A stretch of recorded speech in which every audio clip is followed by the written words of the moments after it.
আমাকে বাংলাদেশের প্রধান বিচারপতির দায়িত্ব গ্রহণ করতে হয়েছে।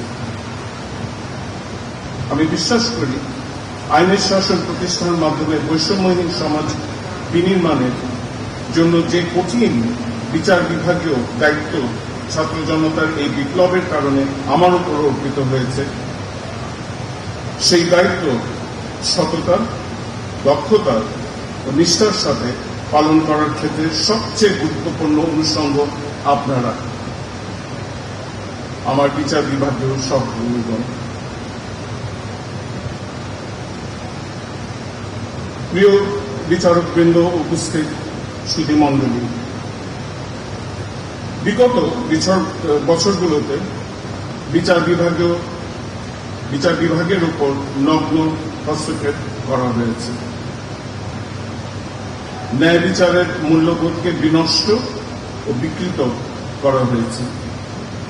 সততা, বঞ্চনা, নিপীড়ন ও নির্যাতনের হাতিয়ার হিসাবে বিচার বিভাগকে ব্যবহারের চেষ্টা করা হয়েছে।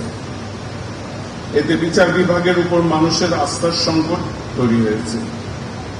অথচ বিচার বিভাগের সবচেয়ে বড় শক্তির জায়গা হচ্ছে মানুষের আস্থা ও বিশ্বাস। তাই নতুন এই বাংলাদেশে আমরা এমন একটি বিচার বিভাগ করতে চাই যেটি বিচার বিভাগ এবং সততা ও অধিকার বোধের নিশ্চয়তার একটি নিরাপদ দুর্গে পরিণত হবে। আমি আপনাদের ফিয়াট Justitia Ruat Sealant এই প্রবাদটির কথা স্মরণ করিয়ে দিতে চাই, যার অর্থ হল let justice be done though the heavens fall। আমাদের সামনে এখন যে বাধাগুলো রয়েছে সেগুলো শপথ নিতে হবে এবং যাত্রার সূচনা করতে হবে। যে ন্যায়ের আকাঙ্ক্ষা বুকে ধারণ করে লক্ষ জনতা ও দেশ স্বাধীন করেছিল তা বাস্তবায়নের জন্য অপশাসন রুখে দিয়ে নতুন দেশ ও জাতি গঠনে গুরু দায়িত্ব আমাদের উপর অর্পণ করেছে বিপ্লবী ছাত্র জনতা।